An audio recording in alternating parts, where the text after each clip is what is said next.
मेरा नाम विकास कुमार है और आज हम बात करते हैं ऑब्सेसिव कंपल्सिव डिसऑर्डर के बारे में। इसमें सबसे पहले हम बात करते हैं ऑब्सेसिव कंपल्सिव डिसऑर्डर की डेफिनेशन। जो ऑब्सेसिव कंपल्सिव डिसऑर्डर होता है वो क्रोनिक और लॉन्ग लास्टिंग डिसऑर्डर होता है, जिसमें जो थॉट्स होते हैं वो अनकंट्रोलेबल और रिकरिंग होते हैं, जिसके कारण वह अपने बिहेवियर को बार बार शो करता है।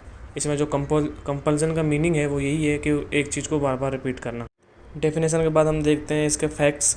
फर्स्ट है OCD is a disorder that has a neurological basis. इसका मतलब है कि जो ओसीडी है उसको ऑब्सेसिव कंपल्सिव न्यूरोसिस भी बोला जाता है, तो उसी के आधार पर बोला गया है कि OCD is a disorder that is neurological basis. दूसरा है यह सभी में मेन वुमेन इकोनॉमिकल स्टेटस चाहे कैसा भी हो वो सभी में कॉमनली पाया जाता है। तीसरा देखिए based on community studies it is estimated that between 1 to 3% of population है ओसीडी। यह माना जाता है कि 1 से 3% लोगों में टोटल पॉपुलेशन के ओसीडी है। इसके बाद हम देखते हैं इसके सिम्टम्स। इसमें सबसे पहले है बिहेवियरल सिम्टम। इसमें जो पर्सन है वो कंपल्सिव बिहेवियर शो करेगा, किसी भी बिहेवियर को बार बार रिपीट करेगा, व्याकुल रहेगा उस बिहेवियर को करने के लिए। कंपल्सिव होर्डिंग, किसी चीज़ के बहुत ज़्यादा लगाव होना। Impulsivity, meaningless repetition of on words, मतलब किसी भी चीज़ को, किसी भी कुछ वर्ड्स को बार बार रिपीट करेगा, किसी मूवमेंट को बार बार रिपीट करेगा, ये आता है बिहेवियर में। दूसरा है साइकोलॉजिकल, मतलब वो डिप्रेशन या फियर में भी जा सकता है। आल्सो कॉमन है फूड एजिटेशन नाइटमेयर, मतलब उसको डरावने सपने आएंगे। और रिपीटेडली गोइंग ओवर थॉट्स, मतलब वो बहुत ज़्यादा सोच में जा सकता है।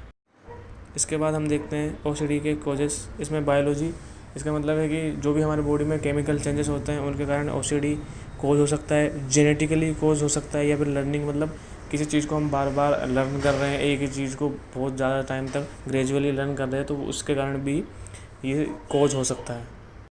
इसके बाद हम देखते हैं ओसीडी के रिस्क फैक्टर्स में सबसे पहला आता है फैमिली हिस्ट्री। जैसे अगर पेरेंट्स को किसी को ओसीडी रहा था तो वो आगे जनरेशन में भी ट्रांसफ़र हो सकता है। दूसरा है स्ट्रेसफुल लाइफ इवेंट्स। इसके अंदर अगर लाइफ में ऐसे इवेंट्स हुए हों जो बहुत ज़्यादा स्ट्रेसफुल हों, जैसे लविंग वन की डेथ हो गई, जॉब छूट गई, तो ये भी ओसीडी कोज कर सकते हैं। तीसरा है अदर मेंटल हेल्थ डिसऑर्डर। कुछ ऐसे डिसऑर्डर भी ओसीडी को लीड कर सकते हैं, जैसे एंजाइटी डिसऑर्डर हो गया, डिप्रेशन हो गया, सब्सटेंस एब्यूज हो गया, टिक डिसऑर्डर हो गया, ये भी ओसीडी कोज कर सकते हैं। अब कॉम्प्लिकेशन देखते हैं इसके। Excessive time spend engaging in realistic behaviour, मतलब किसी भी एक ही चीज़ में अपना सारा टाइम वेस्ट करना। दूसरा है हेल्थ इशू। इसके कारण बहुत सारे हेल्थ इशू कोज हो सकते हैं। अगर कोई पर्सन ओसीडी है और वो बार बार हाथ धो रहा है तो उसको कॉन्टैक्ट डर्मेटाइटिस हो सकता है। Difficulty in attending work, school और कॉलेज, अगर वो टाइम वेस्ट कर रहा है तो वो इन सभी डेली लाइफ एक्टिविटीज़ और वर्क एक्टिविटीज़ को नहीं पूरा कर पाएगा। उसकी रिलेशनशिप में ट्रबल आएंगे। Overall poor quality of life, वो अपनी लाइफ को एक पुअर क्वालिटी में जिएगा और सुसाइड थॉट्स भी उसको आ सकते हैं। इसके बाद आता है इसका डायग्नोसिस।